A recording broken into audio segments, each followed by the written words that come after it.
This conference will now be recorded. I'd like to call this meeting of April 26th of 2022 to order. I'm going to call the roll. Christine? Here. Julie? Here. Mike? Here. Georgia? Here. And myself, Linda Cohen. Was everyone able to review the last agenda for the minutes from last meeting? You vote to accept them? Yes. Yes. And you all approve the agenda for this evening? Yes. Yes. Okay, now we're here for the public hearing for the site plan review application by Francisca Racker Centers. Would you gentlemen like to do a short presentation first for anyone that's not familiar with it? Yeah, we can do that. You want to give an overview of the Just a quick building overview. itself and how Yes. we'll present the plan? Yeah, my name is Bob Purcell. I'm the Director of Development and Community Relations for Racker. The project here is the Neighborhood Depot. Neighborhood Depot is a nonprofit hub that will have Tioga County Rural Ministry, United Way of Tioga County, Catholic Charities of Tioga Tompkins, and Racker in there. The idea is for all nonprofits to share space and share services to reduce the administrative costs and overhead for all nonprofits to reinvest in programs in the community. We're looking at probably about roughly $5 a square foot for each nonprofit for rent. That will allow, like I said, that money that's saved to go into the nonprofits programs, increasing jobs, and also increasing the programmatic offerings for each organization involved. Additionally, the project will, it lies at a very high level in the village and can act as a flood recovery center. It will have a conference room that's 1,500 square feet, shower, bathroom, industrial kitchen, industrial refrigerator for displaced residents in the instance of a flood, as in 2006 and 2011. It is located well above the floodplain, and I'll get through the elevations of that. But the idea is based on community need, and with the community in mind is where this project came from, is to be able to provide low rent for organizations where rent is difficult, space is difficult to find, a central location for people to receive services and under one roof.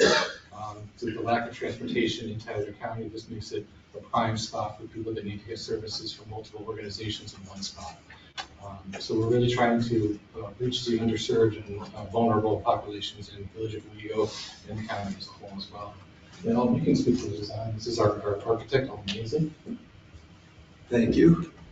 As you can see, the building is a single-story building. It's 970 square feet. And it is to mimic the railroad theme, being so close to the railroad track and on Depot Street and such. The site plan, rural ministry building is located right here on the North Avenue side of the site, Central Avenue being the lower part of the site plan with the home goods store down across the street in this area. Here's an aerial view showing the existing rural ministries, the 3 apartment buildings that are located along this side of the site, and then existing residential area just to the north. Depot Street comes in, and then that is the major parking lot. We have an entrance off of Central Avenue with some off-street parking on Central Avenue. As I said, the building is just under 16,000 square feet.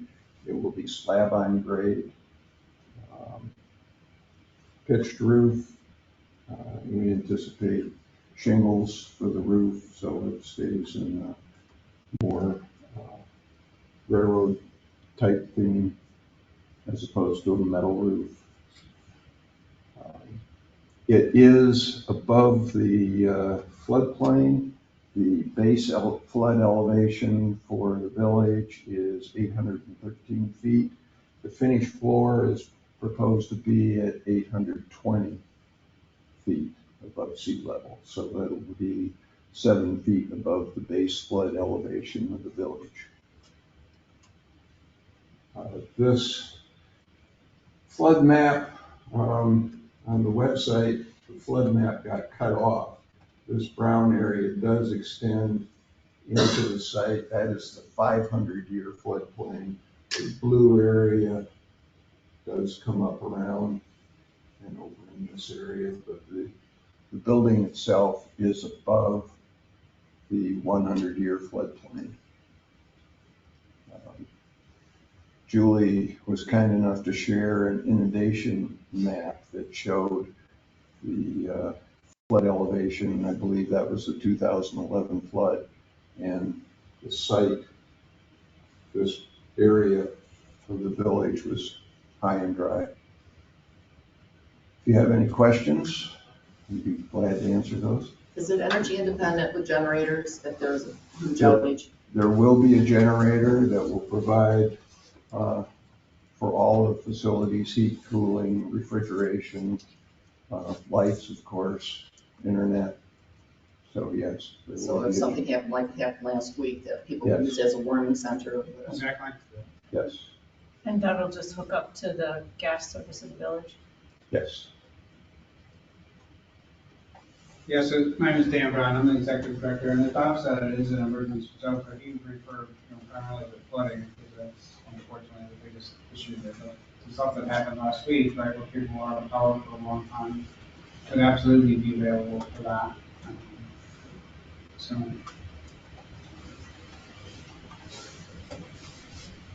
Any other questions?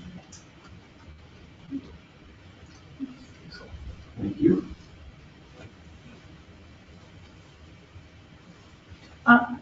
Could you just I'm scribing minutes, so what are the different organizations that are going to be housed in the building besides the rural ministry?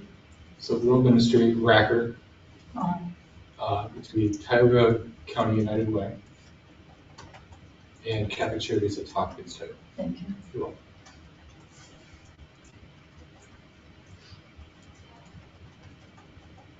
Okay, if there's no other questions, I'd like to open up to public comment if anybody would like to speak. For or against?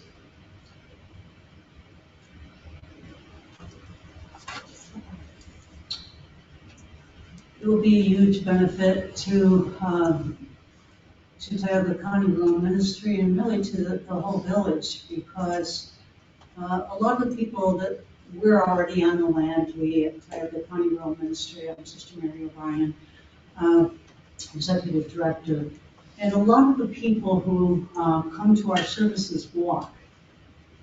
So it's that much easier for them. Many of the people we intersect with Racker and with Catholic Charities and with United Way, so it's a perfect mix for us. Access to professional people one to another rather than on the phone or rather than Zoom or internet. Easy access, easy conferencing with one another, and in the end, better service. As far as emergency services for the village, when people, please God, no flooding. I came a year after the flood, but everyone told me that our property was not touched by water at all. And as a warming center, as a place, as a cooling center, it would be a tremendous asset to the village and to anyone in need. Anyone else? I just think I also add that, the Alton mentioned there's going to be a 1,500 square foot training room. That room will be available for the public to use. And we've done that in other projects that we've had. We're setting up a security system basically that uses a fob, and so they'd be able to access it, for night meetings. And it's a really nice space. They'll have really good technology and stuff in it. be used by the public for village training or events of some sort. Anyone else on the board have any questions? Sorry.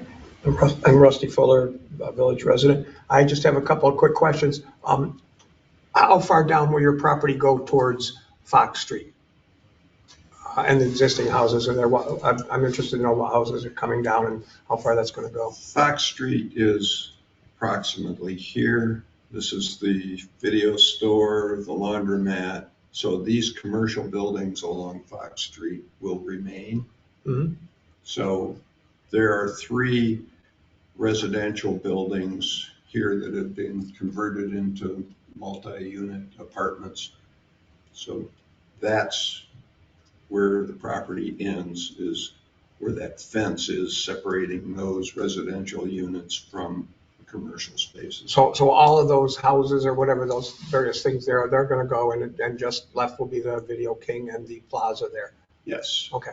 That'll be along Fox Street. So how many houses will be removed?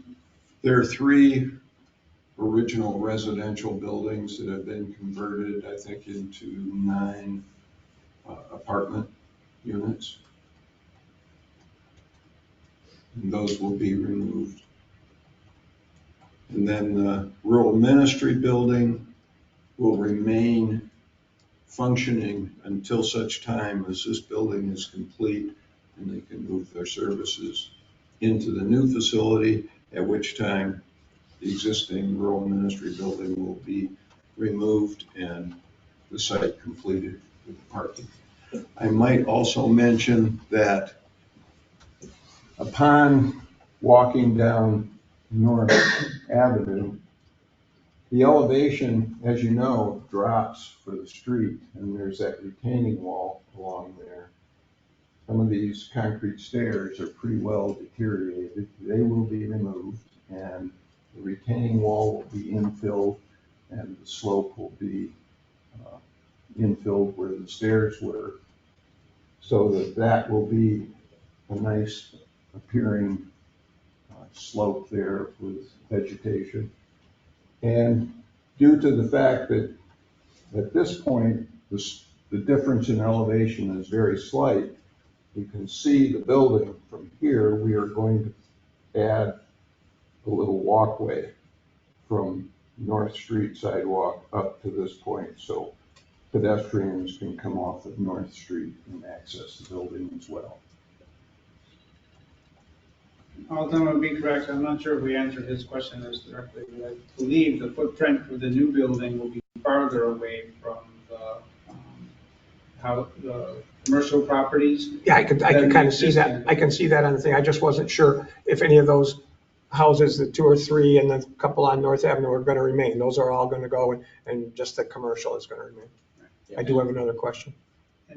Go ahead. Go ahead.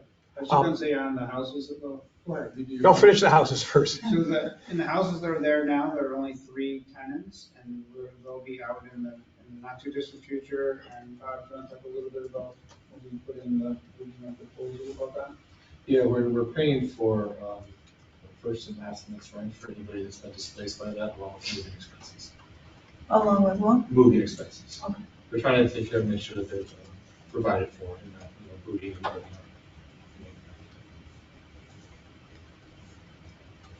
I'm sorry. No, I have one more question. Racker Center, of course, is up in Washington Gladden. Is this just an addition to Racker Center, or is the Racker Center will be leaving Washington Gladden and all be here? Yeah, well, our administrative spaces will be leaving Washington Gladden. We also have classrooms up there. Classroom space will be staying at Washington Gladden. That's nice classroom space. Does Racker own Washington Gladden? No, that's owned actually by the Abide and Vine. Okay. Okay, thank you for the answers.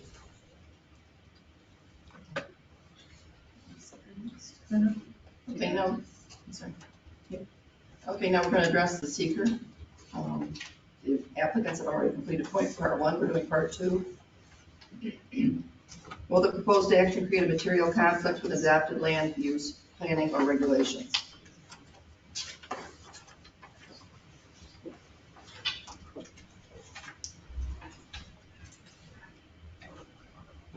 Julie? So the one question about this is they do need a zoning variance, right? Right. So if they need a zoning variance, is that a material conflict? How do you, if a project needs a zoning variance, how do you interpret question one? That's our recommendation will be to the zoning board to approve that variance. And I think the variance was with the parking, that was the issue. So us saying no or small is the approval of the variance? I'm just asking logistically because I haven't done this much before, or that's a separate thing. The approval of the variance would be a separate thing. That's a separate thing. And it is, I mean, you can, so, we can theoretically, if we wanted to approve this pending approval by the zoning board. And the other thing is, even if you mark moderate to large impact on one of these, that doesn't mean that you're giving it a no. And we can explain it in section 3, why it may have a moderate impact, but we're still going to recommend approval. And on top of that, it may be that it's just a small impact because the variance that they're requesting isn't going to have a large impact. Right, and Arguably. so how would you even, again, as somebody who's more new to this. Yep, so. What would even constitute a small, like, how would you even classify? They're just asking for a parking variance in a place where nobody's living, So, so how do you even think about small and moderate? yeah, so first I just want to start with, because Nate did mention there were a couple, or at least 1 or 2 newer members. Yeah.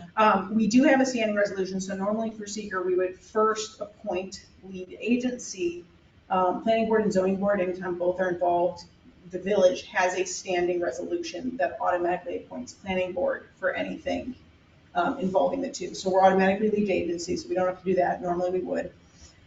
In terms of actually looking at the impact, it's a very much a weighted analysis.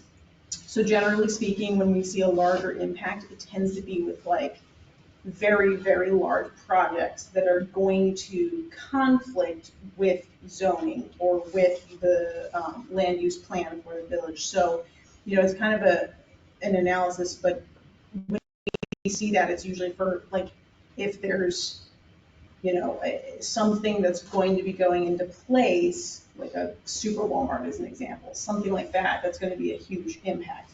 But really, this is just you kind of looking at it and deciding whether you think it's a small or a moderate impact. But generally speaking, for something like this, we wouldn't see a moderate to large impact because it's such a small area that it's impacting. Mm-hmm. Everyone agree? Georgia, you agree? Yes. Will the proposed action result in a change in the use of intensity of use of land?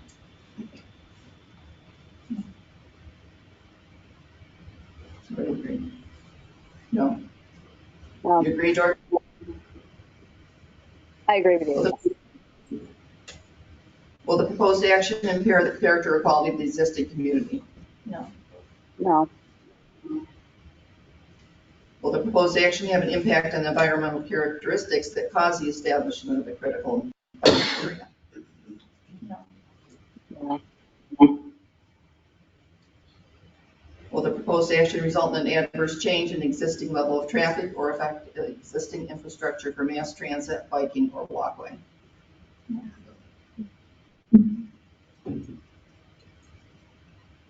Will the proposed action cause an increase in the use of energy, and if fails to incorporate reasonable available energy conservation or renewable energy opportunities?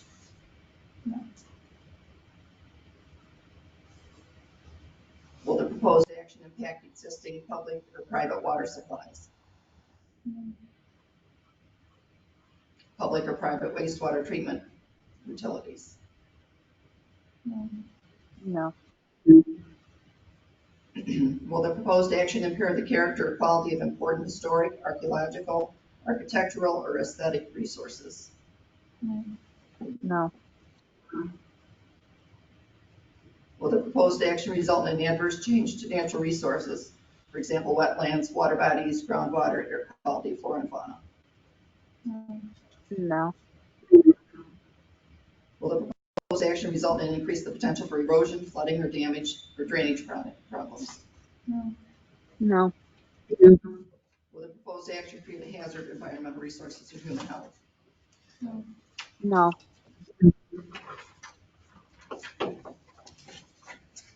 So at this point, I would do two different motions, one to declare it an unlisted action, because I don't think we technically did that. And then two, if the board determines that there's no adverse impact.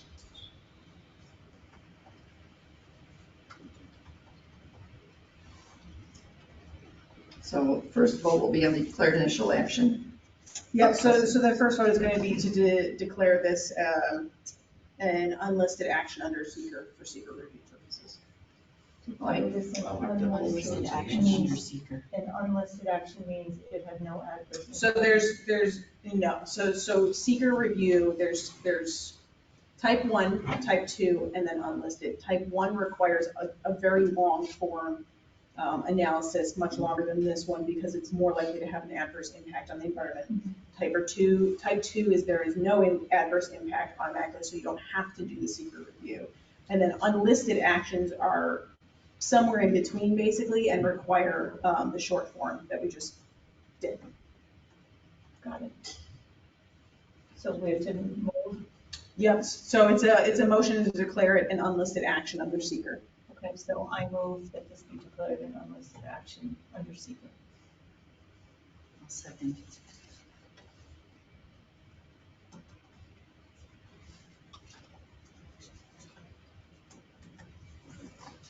You vote, Mike? Yes. And yes. Yes. Yes. Georgia? Yes. Yes.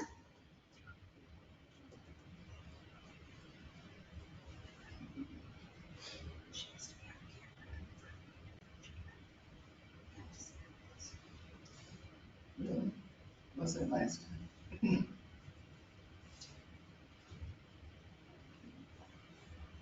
Just another simple. Okay, so now motion for site plan approval? No, so the next motion is going to be for a negative declaration under seeker review.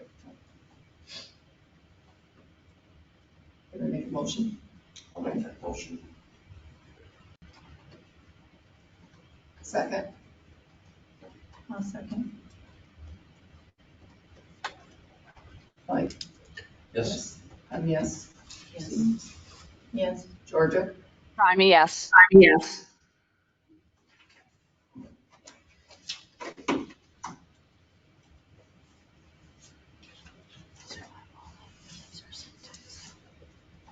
So now I should do. Yes, so next is going to be the actual advisory opinion, the recommendation to the ZBA. Okay, who wants to make a motion on that one? Well, should we discuss that a little bit, or If you like, sure. just because, do you want to talk about the parking situation? Yeah, do we have figures? We do. So the parking, we're actually for 60% variance for that. I think in this area where the building is, it's parking space per 100 square feet of the building, which is, well, correct me if I'm wrong, 164 parking spaces. Is that right? And Yes. so we're asking for 64. 65. 65 is what we have on the site plan. So what we've done in the meantime since our last meeting is we've talked to nonprofits about amount of visitors per day. Sister Mary's Owego County Rural Ministry, we see the most visitors on average. Her average during the month of April is 16.9 per day. The high of that is 48 total in a day. That's a spring cleanup day on a Saturday. The low is 0. So as far as the other nonprofits like Racker, it's mostly administrative, very few visitors. Catholic Charities has 2 to 3 staff there. United Way has 2 staff there. They said they get 0 visitors. So for the amount of parking spaces that are that we're asking for with this property, compared to the amount of visitors and staff on site, there should be more than enough parking available.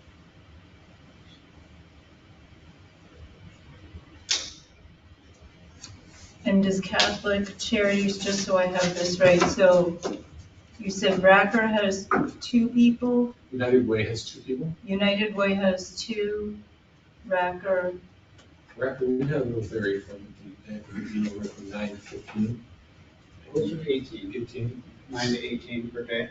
Those are administrative staff. That's 9 to 18. Catholic Charities had 3. 3. Which will primarily be job, so that'd be like a one-on-one. And Rackers is mostly administrative spaces, but there will be some meetings there as well. Okay. Based on what we're using at Washington Gladden, that would be maybe 1 to 2 visitors a day. So there's plenty, because if you've got 18 and 3 is 21, and 2 is 23 staff, 23 and 17 is 40. So even with your 17 rural ministry staff, you're up to 40 people, and you have 60 spots.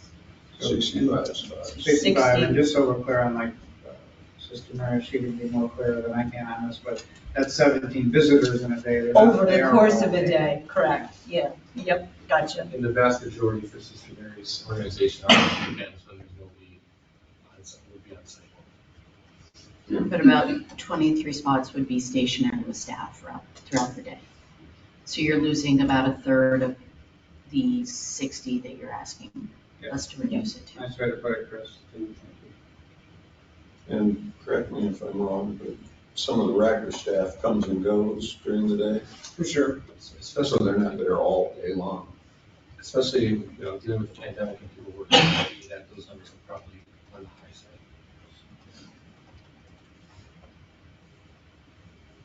Any other discussion? Okay, now we're going to make the motion for the ZBA area variance recommendation. Somebody want to make a motion? I'll make that motion with the consideration that they meet the DOT requirements and the requirements from the county planning board.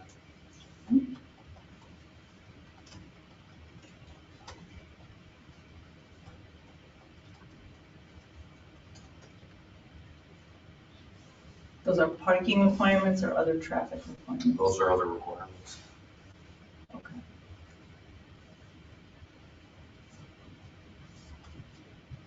Anyone else? Who would like to second it? I'll second it. Yeah. How do you vote, Mike? Yes. Yes. Sue? Yes. Georgia? Yes. Just to clarify, that was to recommend approval, correct? Two. Okay. So it's to recommend approval to the zoning board for the variance.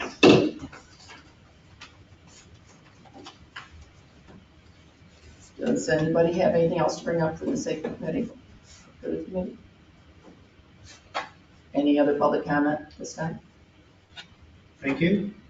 I have one Exciting question. project. That might be stupid because I don't pay good attention. Did you vote on the site plan approval? I know you voted on the recommendation of the We other thing. haven't voted on the site plan. Okay. Are you supposed to vote on the site plan approval? So that's up to you. You can vote on it and you can issue, if you were to approve, you can issue approval of the site plan contingent on approval of the area variance by the zoning board, if that's something that you would like to do this evening. But we would have to make it contingent until the zoning board has a chance to approve. So we would have to meet again anyway. No, so you can approve the site plan tonight contingent on the ZBA's approval. So as soon as they approve the area variance, yours would automatically essentially take effect. Any discussion on that? I think we would prefer that route. Yes.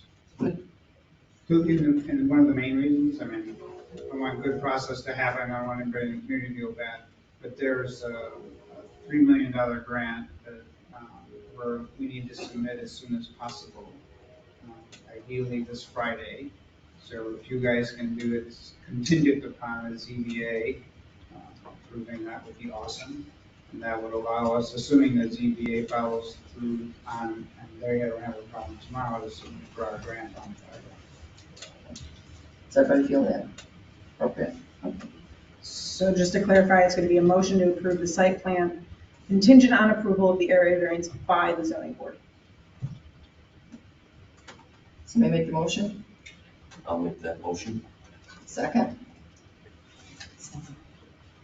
How do you vote, Mike? Yes. I'm a yes. Yes. Yes. Georgia? I'm a yes. I'm a yes.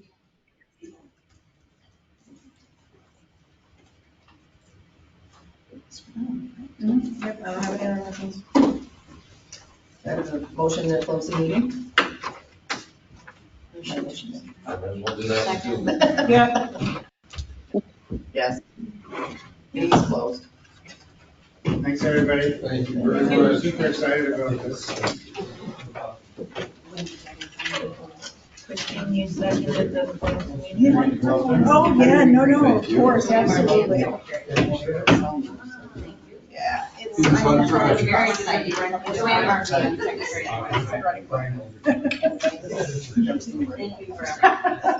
Fair point. I can't move and take it. It's hard to, it's hard to,